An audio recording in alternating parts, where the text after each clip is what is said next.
All right, welcome back to the Trauma Therapist Podcast. My name is Guy McPherson. My mission is to help trauma therapists be their incredible selves, to be human, to be real, not just a clinician. I'm a big believer in who we are is more important than what we know. And this requires cultivating authenticity, genuineness, and vulnerability, and that requires intention. You can learn more about my courses and workshops by going to thetraumatherapistproject.com. That's thetraumatherapistproject.com. Let's get started. All right, here we go. So 5, 4, 3, 2, and 1. All right, folks, welcome back to the podcast. Very excited to have back Jan Winhall. Jan, welcome.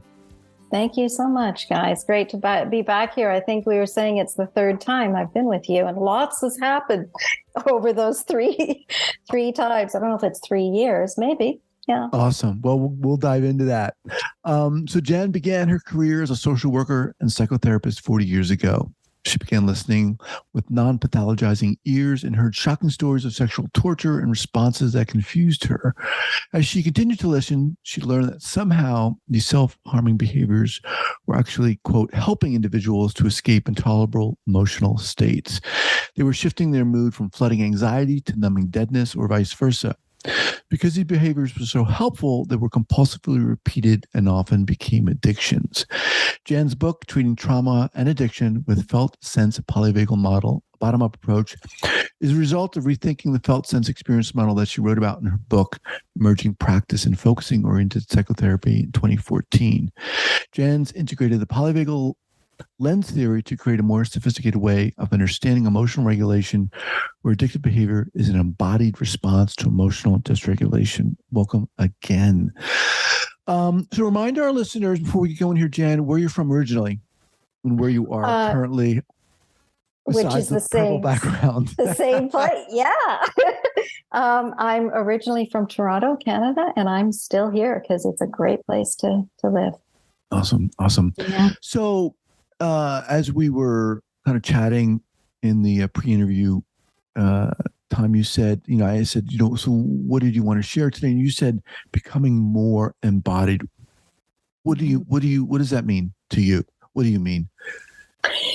I mean that I think the shift we are making in the trauma world over 40 years now that I've been here, more and more towards appreciating body wisdom, appreciating the ways in which our bodies carry so much information about how we're living our lives. And we've really been cut off from that, in this kind of very Western worldview that we have, which really values thinking, conceptualizing. And so you see these lots of different programs in cognitive behavioral work, which I think is great, but I think it's only great when it is shared with people in an embodied way. So what I mean by that is really working with the felt sense, which is Gendlin's work, which is where I began. So lucky to have begun there, working, really studying with Eugene Gendlin, who coined the term felt sense. Over 40 years ago. Mm-hmm. When you said that, I think last time I brought up this quote by him that I love. I mean, to me, it just encapsulates everything that I love, and it really inspires me. And he talks about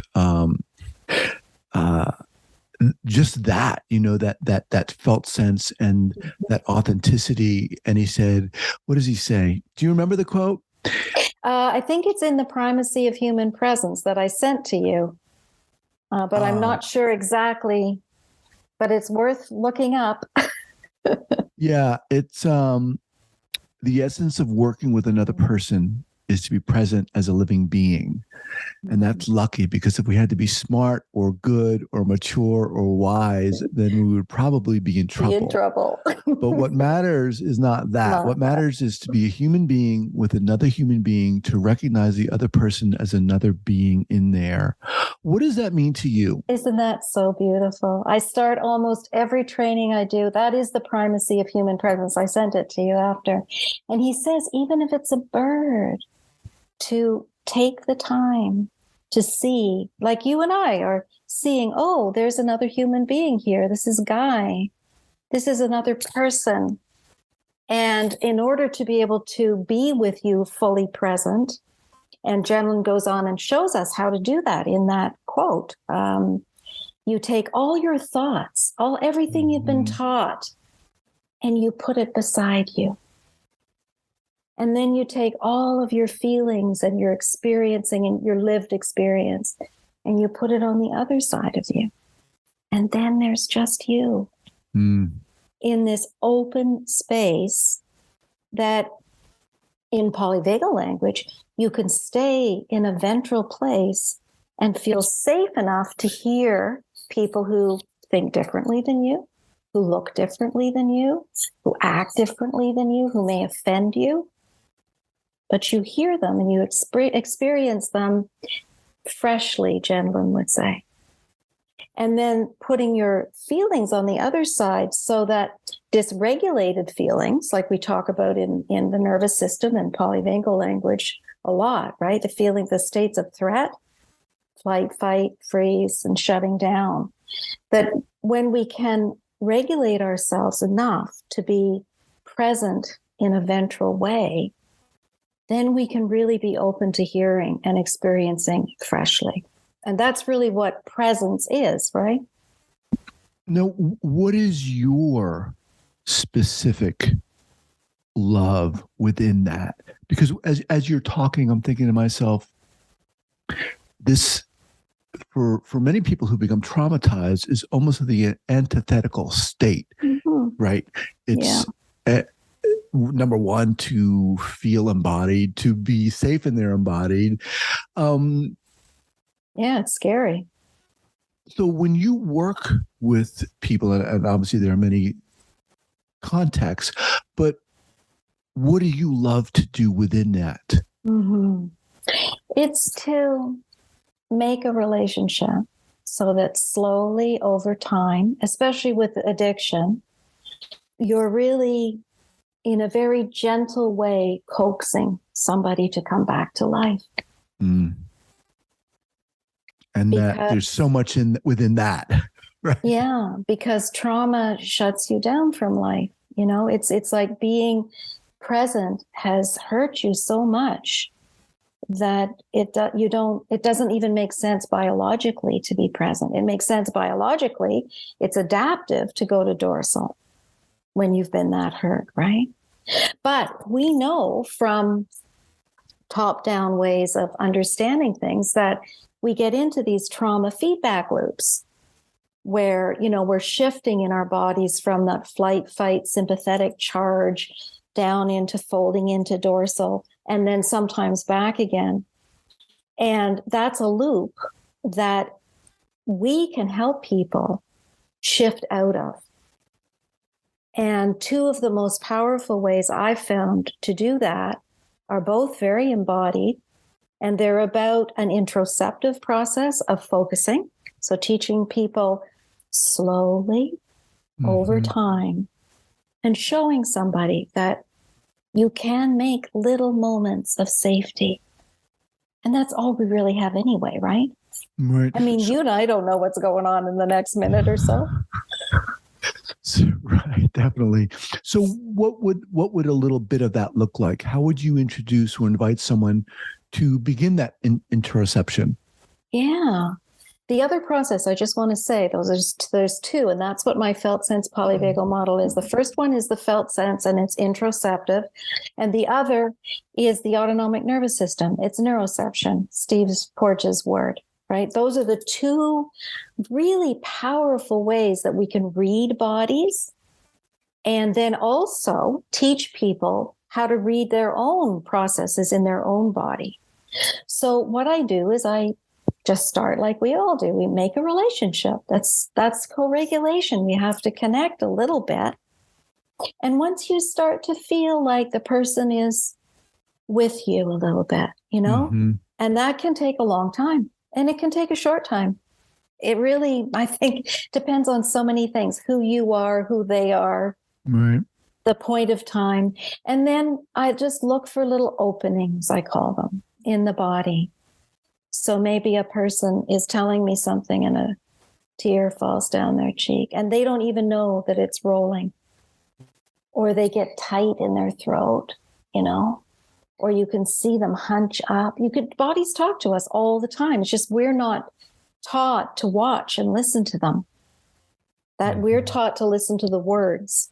right. And that's a mistake, I think. The words are important, but more important, because bodies don't lie, So when I see something like that, like a person's gulping or they're tied up or a tear comes, if I feel like it's okay, I might draw attention and say, I noticed when we said that, but there was this little tear that fell down your cheek there. And you say it very gently, carefully. Because the last thing you want to do is embarrass or shame somebody, right?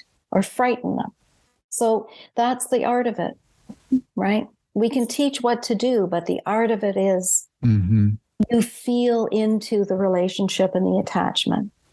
And when you start to feel that they have some kind of safe enough attachment with you, you can start to help them notice what's happening in their body. It's so interesting to hear you talk, because as you're saying what sounds so simple, there's so much going on. I mean, just your demeanor, the gentleness, what you're saying, how you're saying it, what you're drawing attention to, all of these things again. And again, every situation is different. All people are different. But for many people who've been impacted, certainly by interpersonal trauma, just walking into your office can be, daunting and scary. But just to have that exchange, that relationship, as you're calling it, and just that one word is so pregnant with so many incredible definitions. The different components of how you make that, right? Yeah. Gendlin taught me a lot, and the focusing community, about how to make that kind of, he never called it like a safe container, but that's what we call it. It's kind of, right? And part of it is the primacy of human presence. It's like, if you have a sense that I can listen to you freshly without all my own interpretations. Right. This is experiential psychotherapy. It's not interpretive, right? You might have an idea about something that's going on with a client, but as Gendlin says in that quote, if you read the whole thing, he says, if there's an idea, a concept you have about what might be going on, you can kind of go into that place beside you, find it, and offer it up. I wonder, Guy, if some of that has to do with, that stuff you talked to me about your dad. Mm-hmm. It's not, this is about what happened with you and your dad. It's a suggestion because it honors, the body knows what's right or wrong, not us, and so it's a very different way of working. And I believe it creates an enormous amount of safety because people feel that you really see them and you value what they think and how they feel and what they've done to survive, which is all adaptive. I really believe addictions it's complex in terms of the biology and whatever, but they function really as propellers that shift us back and forth from sympathetic to dorsal and back again. That's what they're designed to do. And I think they're instinctive. It's just how bodies work. Do you believe that behind most addictions there is trauma? Yeah.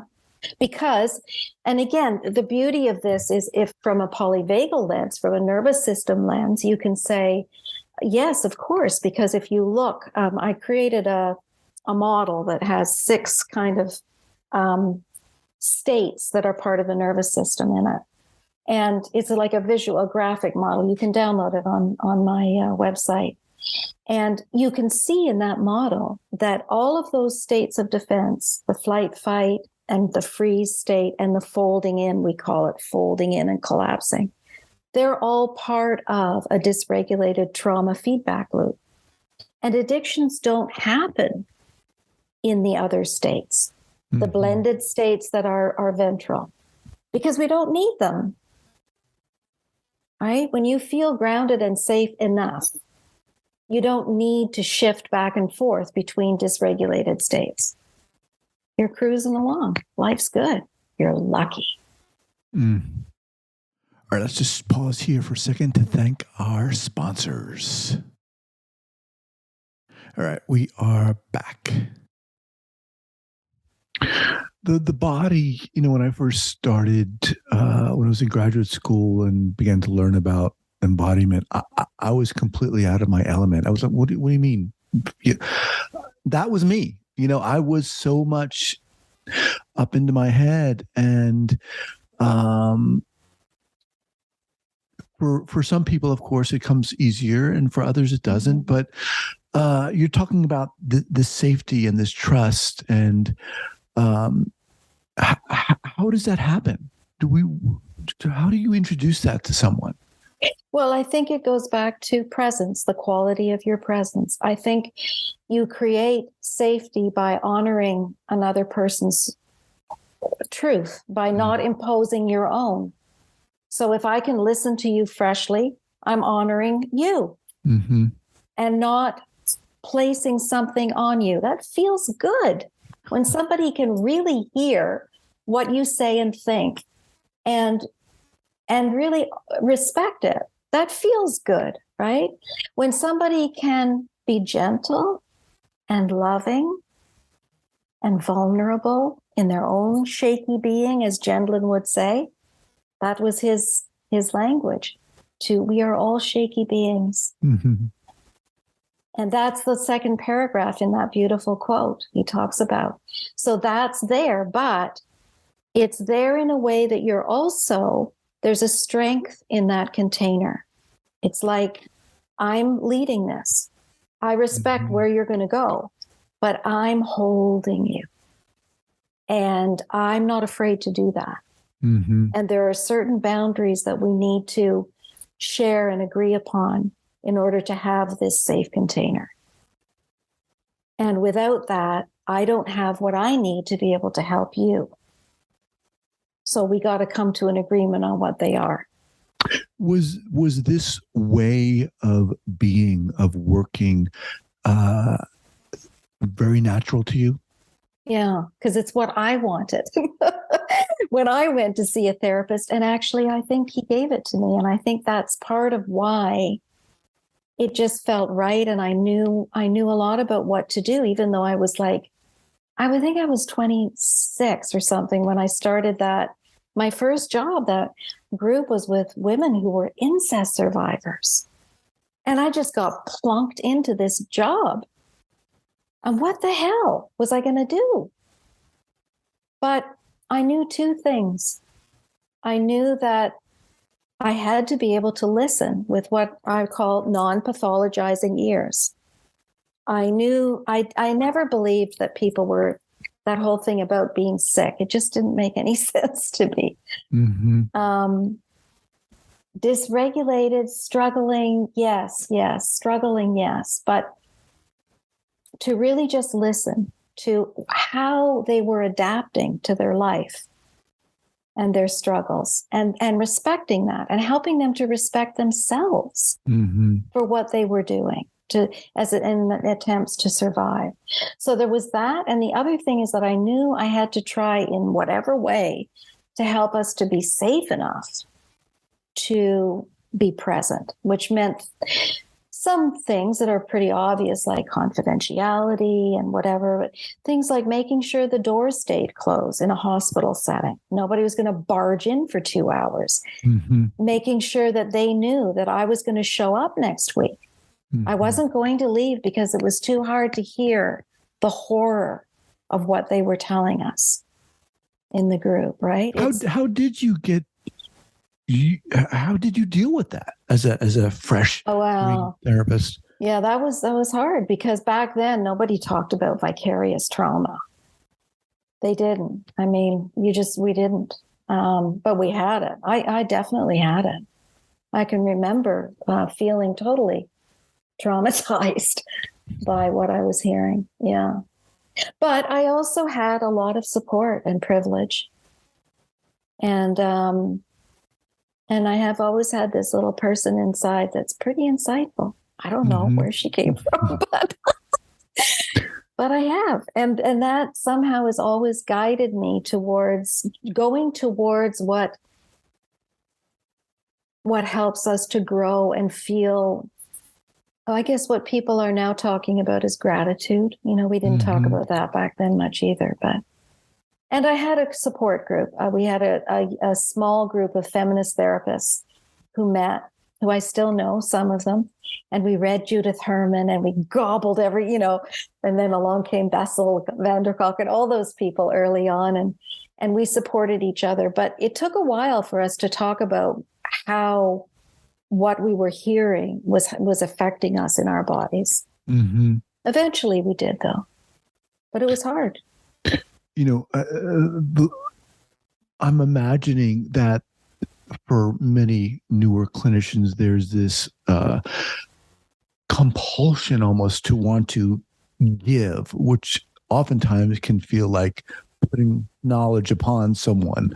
Yeah. But you're not talking about that at all. Was there ever that feeling in you?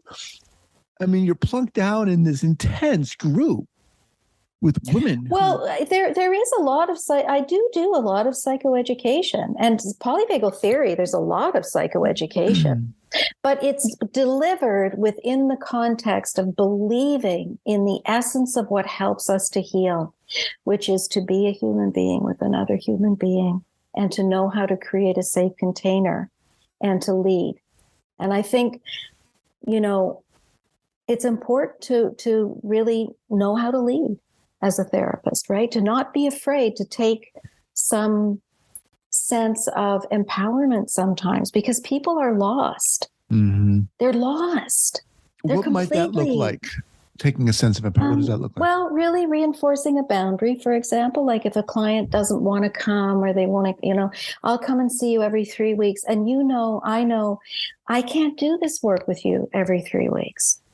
I need you to show up and be with me and I can see you and see how you're doing every week. Otherwise, we don't have a safe container, that kind of thing, where we're not afraid to say, these are the things that I believe we need in order to set things up. Right. Right now I'm writing, just starting to write a workbook for the general public on using my model with trauma and addiction. And I'm having fun with that. And one of the things I'm spending a lot of time on is the introduction of how to set it up. And I think that's a really important thing that we don't probably spend enough time on, is setting up the journey.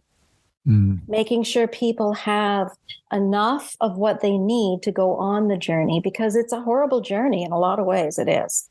I mean, we know that. We know it's going to come, and it's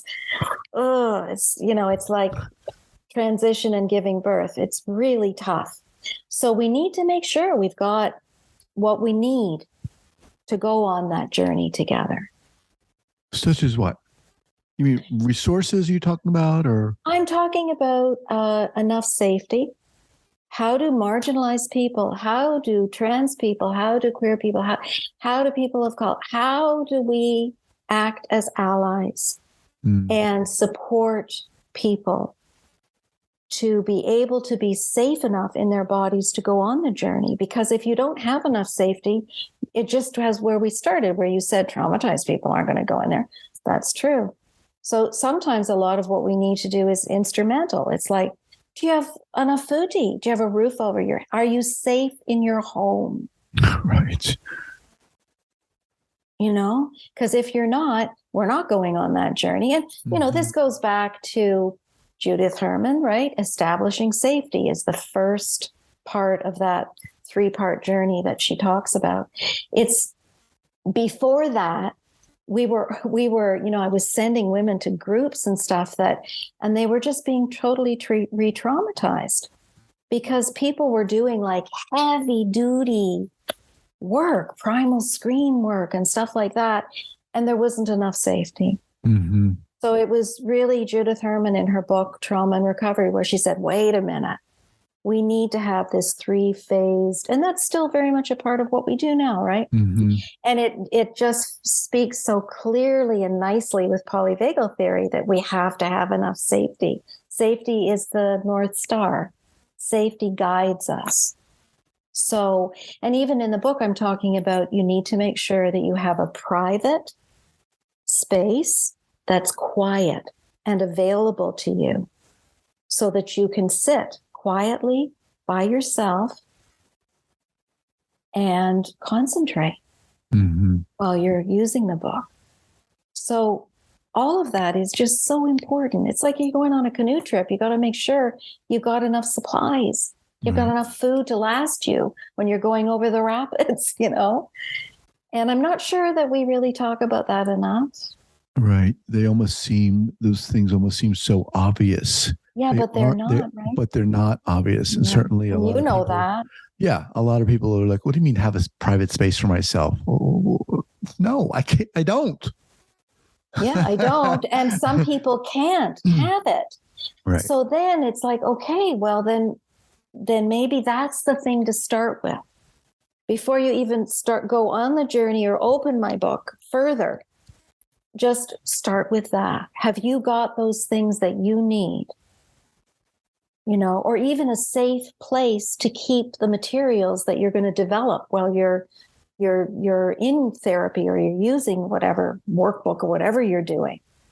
You know, do you have a way of keeping that safe so that other people don't see it? And people, you know, that's not something you really think about either. But once you get into the work, you realize it's incredibly important. So working with addiction, people are ashamed of writing down the things that they've done or that they want to change. And especially with sex addiction. So, you know, it's like, okay, well, let's think about that. How do you make a safe container for all of the materials and the tools and the journaling and the process recording and all that you're going to be doing? Yeah. This, I just want to remind everyone, I'm speaking with Jan Winhall. Jan, how do people get in touch with you? What's the best way? janwinhall.com, my website. Okay. I'm since I guess the last time I was with you, I've been teaching. I'm an educational partner with the Polyvagal Institute, and I've been teaching a course there that honestly, Guy, has been amazing. The people that have come. We're just wrapping up the first one. The next one starts in May on my book. The first Saturday of May. So it's every one Saturday a month. We do focusing partnerships. So we work together in partnerships. And that has changed everything. That was Jenlyn's idea, right? You work together and you have a practice of focusing in partnerships. And so we take the ideas and the concepts, which I love, but we bring them into the body. And we do it together. So do it together with another groups. Colleague or? Yeah. Okay. Each student is partnered with somebody else, and they meet 15 times over the 6 months, and they get a certificate from the Focusing Institute and also from the Polyvagal Institute. And then you're really, I had to do that because I had to know that when people use the model, that they were doing it in an embodied way. Right. And also that we have to do our own work because we are our instrument. And if we don't know what's going on inside us, how are we ever going to invite somebody to come along with us? So people are growing. They're saying things like, well, I signed up. I never knew I was going to learn all this about myself. Well, but that was the transformations are incredible. Yeah, that's amazing. We can get that link will be on your website. Yeah. Okay, we can also put that in the show notes at the traumatherapistpodcast.com. But that idea of, being a human with another human being, it sounds so simple. We rattles off our tongues in one simple sentence, and yet there's so much behind that, right? I mean, the way you talk, it sounds so simple. It sounds so effortless, but it's not for many people, for many therapists. No, it's not. But it's getting better, Guy. I mean, I look around now and I see lots of people who are really in the spotlight, who are willing to share a lot of vulnerability. And I'm doing it a lot too, because it helps people. Right. When you share your story, it really helps people to know we're all just shaky beings. I mean, come on. Right. Who are we kidding? Right. And people that in the world that want to be like the kind of narcissistic, it's all about me. I mean, really. Yeah. I think what's so beautiful is that there are a lot of really great therapists out there now who are sharing information. They don't want to, it's not about the glory. It's about being real and really changing the world, because we're in big trouble. Yeah. We're in big trouble. And so that's an amazing thing, right? And yeah, it is hard for most people because we're not socialized to do it. Mm-hmm. But once you're in there and you can feel that sense of grounding that comes from being just, a shaky being, it's so wonderful. You just don't want to stop. It just keeps growing, and you meet more and more people that have that same capacity because they've developed it. It's just, you develop it over time, right? Mm-hmm. And a lot of us are older that are speaking out now. Mm-hmm. And we're elders and we have wisdom. We've done a lot of work. We've been doing this work for a long time. Yeah. People like Janina Fisher that I had a chat with, I introduced her at the Polyvagal conference. It was so lovely. It's just amazing. She's incredible. She is. Yeah. And she's just a person. Hey, Jan, I like your scarf. Come on, really. It's I love that part of what's happening in the world there. Yeah, it's really cool. That's awesome. I mean, that's what I hope this podcast is about. And that's why I invited you back, because you're just amazing. You are. I love talking to you. And like I said before, your energy is just so inspiring. I can't wait to get this out there. Jan, we'll have you, your website linked up, and I'm excited to get that link to the new course workshop. Yeah, on polyvagalinstitute.org. You can't sign up until the beginning of April, I think. But yes, I mean, honestly, it's been an amazing experience for me teaching that group. Awesome. Well, you are invited back anytime. Well, that's wonderful. Thank you so much for being here. Okay. All right. Take care. Bye-bye.